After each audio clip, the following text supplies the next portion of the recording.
Lok Sabha local পৌঁছে গিয়েছে mower রাজ্য জয়নগরে। আমরা রয়েছি জয়নগর লোকসভা কেন্দ্রে।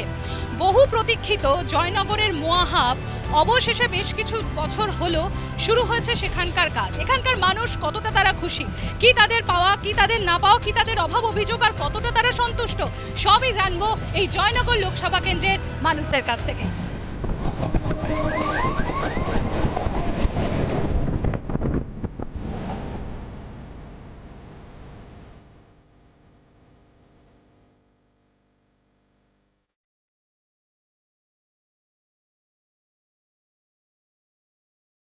লোকসভা লোকালে আজ আমরা জয়নগর লোকসভা কেন্দ্রে।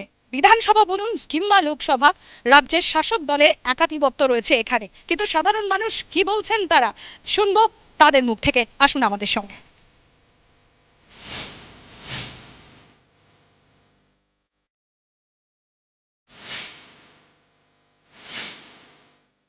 নমস্কার, দেখছেন জি24 ঘন্টা। আপনাদের সঙ্গে রয়েছে আমি সম্প্রীতি। আর লোকসভা লোকাল নিয়ে আজকে আমি চলে এসেছি জয়নগর লোকসভা কেন্দ্রে। আমি এখানে যারা যারা উপস্থিত রয়েছেন দেখতে পাচ্ছেন কত মানুষ এই মুহূর্তে এখানে রয়েছেন। এরা এক একটি রাজনৈতিক দলের কেউ প্রার্থী, কেউ সমর্থক, কেউ কর্মী। আর আজকে প্রত্যেকে নিজের দলের হয়ে এখানে গলা ফাটাবে, তার কারণ এন্ড অফ দ্য ডে এনারা সবাই সাধারণ মানুষ। তাদের ন্যূনতম কিছু চাহিদা আছে, ঠিক আমাদের যেরকম আছে পানীয় জল, স্বচ্ছ পানীয় জল যাতে আমরা পাই, যাতে একটু ভালো রাস্তাঘাট পাওয়া যায়। জয়নগর লোকসভা কেন্দ্রের বেশ কিছুটা এলাকা আমরা জানি যে সেখানে নদী বাঁধের সমস্যা জর্জরিত, এবং এটা তাদের দীর্ঘদিনের সমস্যা এবং চাহিদাও। সেই চাহিদা কতটা পূরণ করতে পেরেছে, কারণ এই জয়নগর লোকসভা কেন্দ্র এখানকার সিটিং এমএলএ তৃণমূল কংগ্রেসের 10 বছর ধরে তিনি এখানে আছেন, এবং এই যে বিধানসভা কেন্দ্রগুলো সেগুলো শাসক দলের, রাজ্যের শাসক দলের দখলে। তাহলে কতটা কাজ হয়েছে, উন্নয়নের খতিয়ান আমরা দেখছি, শুনবো তাদের কাছ থেকে। তারা তাদের উন্নয়নের খতিয়ান কি তুলে ধরছেন আমরা জানবো। কিন্তু যে সমস্ত মানুষ, সাধারণ মানুষ যাদের মধ্যে অভাব অভিযোগ ক্ষোভ রয়ে গিয়েছে, বিজেপির তরফ থেকে কি বলা হচ্ছে, বামেদের তরফ থেকে কি বলা হচ্ছে, এসইউসিআই তারাই বা কি বলছেন। একটা সময় ছিল, সেটা বেশ কিছু আগে হলেও 2009-এর আগে হলেও এটা এসইউসিআর গড় বলেই পরিচিত ছিল। তারপর আবার কি এটা তাদের কামব্যাক ইনিংস হতে চলেছে, কি বলছেন তারা জানবো। প্রথমেই আমি শুরু করব বিজেপি, তারা কি বলছেন, কি নেই এখানে, মানুষের অভাব অভিযোগ কি? মানুষের অভিযোগ প্রচুর রয়েছে। আজকে যাদের উন্নতি হয়েছে বলতে মানুষের না, তৃণমূল পার্টির উন্নতি হয়েছে। আইটির লোকরা হানা দিচ্ছে তৃণমূলেরই বাড়ি, কোনো সিপিএম এসইউসিআই বিজেপির মধ্যে ফ্যাক্টর নয়। তো আমরা সমবেতভাবে লড়াই মানুষের স্বার্থে দেবো এবং জনগণের স্বার্থে জনগণের পাশে থাকবো। মাননীয়ার পাশে এই মুহূর্তে জনগণ হারিয়েছে, ওনার পাশে সেলিম শাহজাহানরা রয়েছে। বিরোধীরা তো বলছে একের পর এক অভিযোগ করছে, কিন্তু এলাকার মানুষ কি বলছে? এলাকার মানুষ কি আপনাদের সঙ্গে আছে? এবারও কি তৃণমূল কংগ্রেসই নিজেদের দখলে রাখতে চলেছে এই গড়? আমি প্রথমেই বলি, যারা মায়েরা এসছেন এখানে আজ উপস্থিত হয়েছেন, যারা ভাইরা এসছেন, আমি তৃণমূল কংগ্রেসের পক্ষ থেকে, এটা হচ্ছে মার্চ ঠিক এপ্রিল মাসের 1 তারিখের পর থেকে আমার যারা দিদিরা এসছেন, দয়া করে তারা ব্যাংকে যাবেন, ব্যাংকের পাসবইটা আপডেট করে নেবেন। যারা 500 টাকা পাচ্ছিলেন দেখবেন তাদের অটোমেটিক মমতা বন্দ্যোপাধ্যায় 1000 টাকা দিচ্ছেন। যারা 1200 টাকা পাচ্ছিলেন 1000 টাকা, তাদেরকে 1200 টাকা দেবেন। তাহলে সুতরাং এই টাকাটা নেবেন, পয়লা বৈশাখ আসছে, বাড়ির মানুষের জন্য অবশ্যই কিছু কেনাকাটা করবেন। সাথে সাথে মমতা বন্দ্যোপাধ্যায় তৃণমূল কংগ্রেসের নামে, যেরকম আমার বিজেপি ভাই বলছিলেন, অবশ্যই কুৎসা অপপ্রচার করবেন। মানুষ আমাদের সঙ্গে আছে, মানুষ আমাদের সঙ্গে ছিল, আগামী দিনে মানুষ আমাদের সঙ্গে থাকবে। সে প্রমাণ 2024-এর লোকসভা নির্বাচনে জয়নগরের মানুষ দুহাত তুলে আশীর্বাদ দোয়া দেবেন। কি বলছেন শাসক দল? চাই না লক্ষ্মীর ভাণ্ডার, চাই না ভাতার উপরে বেঁচে থাকতে, চাই কাজ, হ্যাঁ, হাতে কাজ, মাথায় ছাদ আর পেটে ভাত। সুতরাং আমাদের শিল্প থাকলে, হাতে কাজ থাকলে আমরা উন্নতির তর এগোবো, এবং সেটাই আমাদের সার্থক। ভিক্ষাবৃত্তির ওপরও আমরা কোনো দানের ওপর বাঁচতে চাই না। ওনাদের ফ্যামিলিরা কি বয়কট করেছে?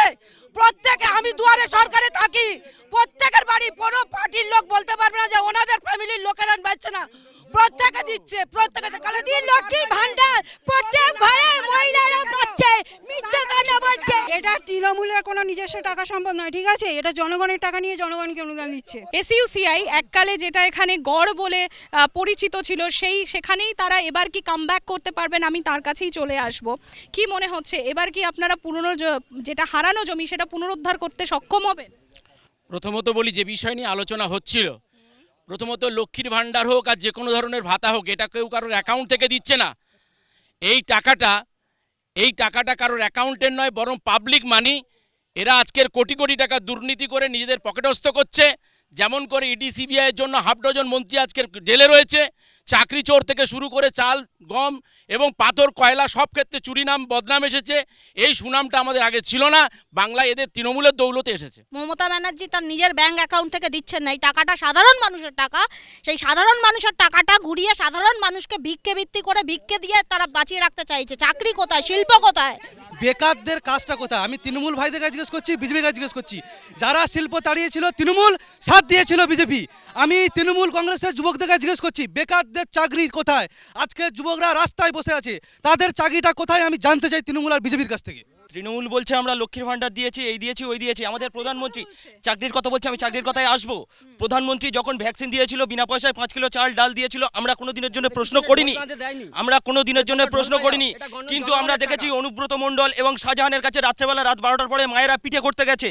এই রকম দিনে থেকে আমরা বাস করছি পশ্চিমবঙ্গে। আজকের তার জন্য কিন্তু আমাদের নিপাত যেতে হবে, তৃণমূলের নিপাত করতে হবে। তাদের কাছ থেকে তুলে জোর করে নিয়ে চলে যাওয়া হচ্ছে। বাচ্চারা বলছে আমার মায়ের যেতে দেবো না, অনুরোধ করছি, আপনাদের পায়ে পড়ছি, তবু সেই বাচ্চাদের শুনুন। আজকে গোটা দেশ জুড়ে যেভাবে মেয়েদের নিরাপত্তাহীনতায় ভুগছে, উত্তরপ্রদেশ থেকে, মধ্যপ্রদেশ থেকে, দিল্লি থেকে শুরু করে সর্বত্র, পশ্চিমবঙ্গ, হাতড়া, সর্বত্র আজকে মা বোনদের কোনো নিরাপত্তা নেই। উন্নয়ন কি হবে? আজকে যদি তাদের মা বোন থেকে শুরু করে তাদের দলীয় নেতারা যদি টাকা মেরে খায় এবং তাদের সমস্ত নেতামন্ত্রী টু জেড, কি বিজেপি, কি তৃণমূল, কি সিপিএম, কেউ কিন্তু বাদ নেই। কোনো অবস্থাতেই, কোনো শাসক দলের অবস্থাতেই যারা যখন শাসন করেছে মেয়েদের কোনো নিরাপত্তা ছিল না, চাকরি তো দূরস্থ। আজকে 2000 একই কথা ম্যাডাম, যে কথাটা আজকের মহিলাদের উপর নির্যাতন চলছে। সন্দেশখালীর বাড়িতে বাড়িতে গিয়ে কিসের জন্য সেটা মা বোনদের ইজ্জত হারিয়েছে বলে আজকে এলাকার উন্নয়নের কি অবস্থা? কত উন্নয়ন হয়েছে এলাকায়? আচ্ছা, আপনারা বেকার কেন এই মিডিয়া সময় খরচ করে তৃণমূল, বিজেপি, এসোসিয়াই এদের তর্ক শোনেন বুঝি না। এ তো অর্জুন সিং, তাপস রায় আর ওদিকে কৃষ্ণকলি, এদের দিকেই তো তাকালেই বোঝা যায় যে তৃণমূল আর বিজেপির মধ্যে কোনো পার্থক্য আছে। ইলেকটোরাল বন্ডে দুজনই টাকা নিয়েছে, এদের মধ্যে কোনো পার্থক্য আছে? উন্নয়ন মানেই তো বোঝা যায়। তৃণমূল নেতাদের বাড়ির দিকে তাকালে উন্নয়ন মানেই তো দেখা যায় যে সীতারামনের বাড়ির দিকে তাকালে, সীতারামনের দিকে তাকালে সীতারামনের স্বামী কি বলছেন আর সীতারামন কি বলছেন। ফলে এরা তো বেকার ভাঙতা দিচ্ছে দুটো দলই। আর এসোসিয়ার কথা বলছেন, আজকে তৃণমূলের বিরুদ্ধে কথা বলছে।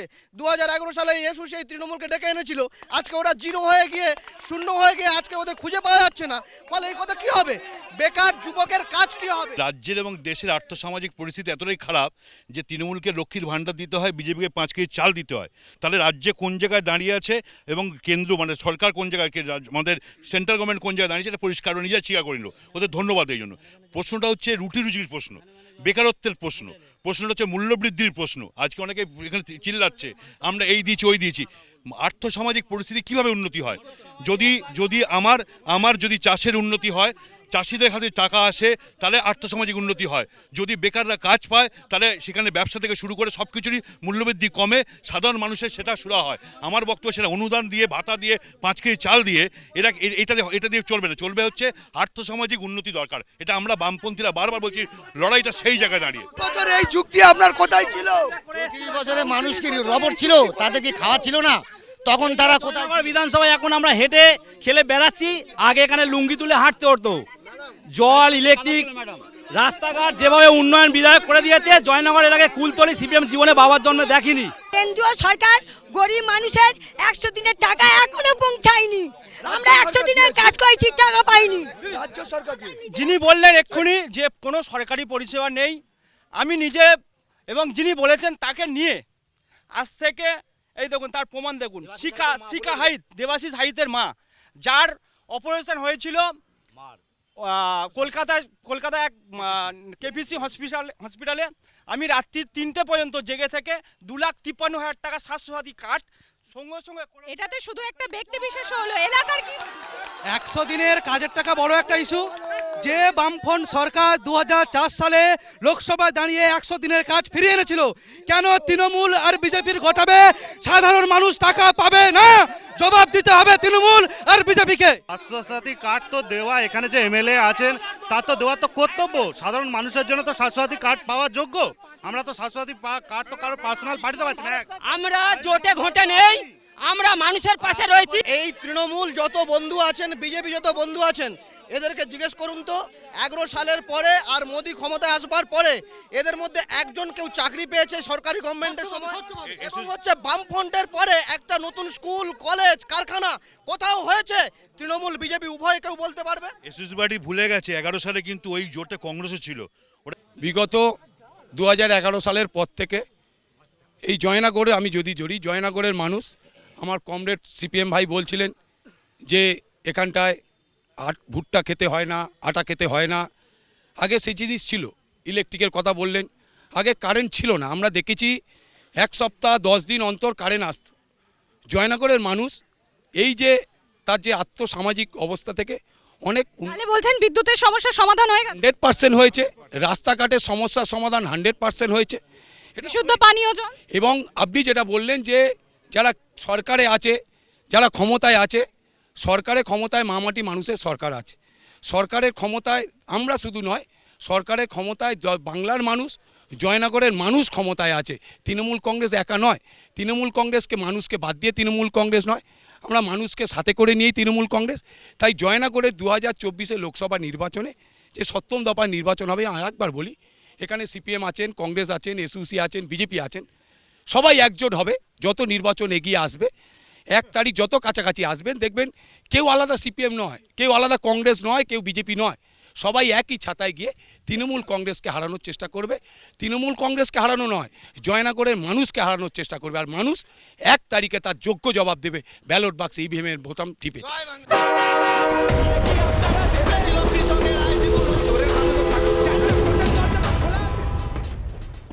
ফিরে এলাম বিরতির পর। আপনারা দেখছেন জি24 ঘন্টা, আপনাদের সঙ্গে রয়েছে আমি সম্প্রীতি। আর লোকসভা লোকাল নিয়ে আজকে আমি দাঁড়িয়ে রয়েছি জয়নগর লোকসভা কেন্দ্রে। নাম পরিবর্তন হয়েছে, ডেভেলপমেন্ট চেঞ্জ হয়নি। আর সেই প্রত্যেক ডেভেলপমেন্টের থেকে টাকা খেয়েছে তৃণমূল। এখানে পাশেই দাঁড়িয়ে প্রতিমা মণ্ডল, যিনি 10 বছর জিতে আছেন, তিনি বলেছিলেন 14টা রুটের বাস চলবে, একটাও চলেনি, বরং উঠে গিয়েছে। আর তরুণ মণ্ডল ট্রেনের যা যা কাজ করেছিলেন, তারপর থেকে কোনো কাজ হয়নি 10 বছর। উনি বললেন যা যা কাজ করেছেন, যা যা কাজ করেছেন, আমি ওনার যা যা কাজ, উনি যা যা কাজ বলতে পারবেন। আমরা কি করেছি? আমরা রাস্তার উন্নয়ন করেছি। আমরা কি করেছি? আমরা যোগাযোগের ব্যবস্থা সুন্দর করেছি। আমরা কি করেছি? ইলেকট্রিকের ব্যবস্থা করেছি। ওরা যে বলছে 14টা রুটের বাস চালুর কথা ছিল, সেটা হয় ভালো।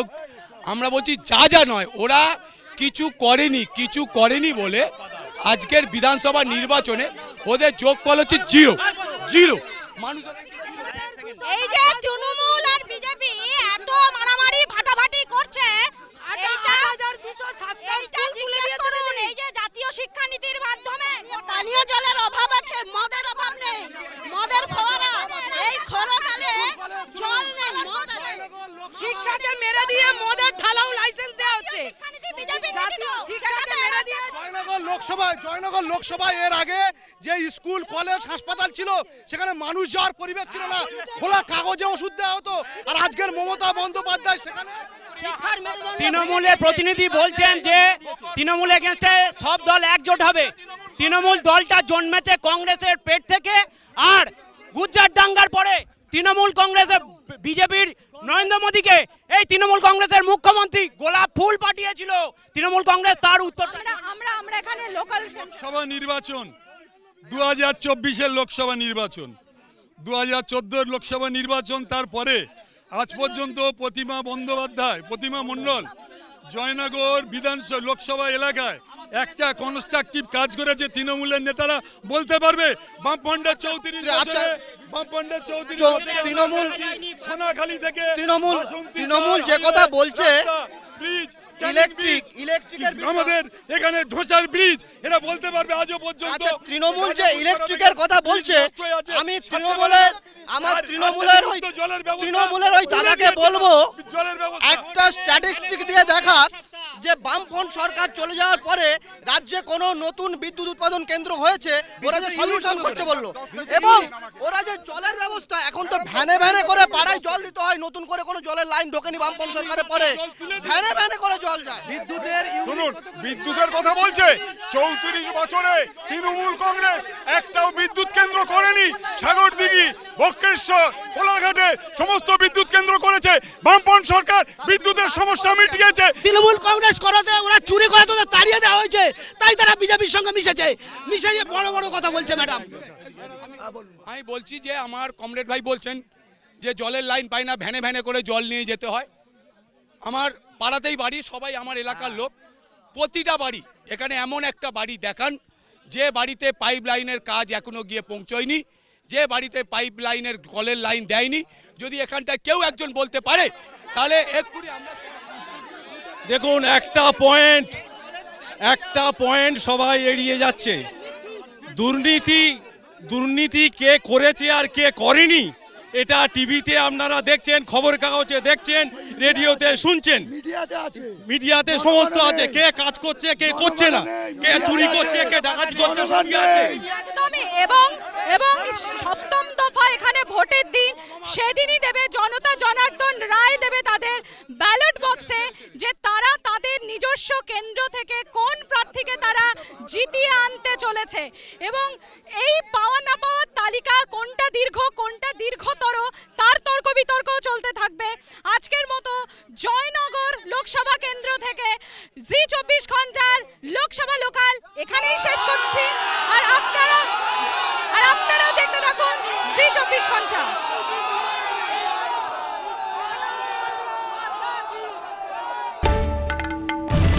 বাংলার আওয়াজ, বাঙালির আবেগ, জি 24 ঘন্টা।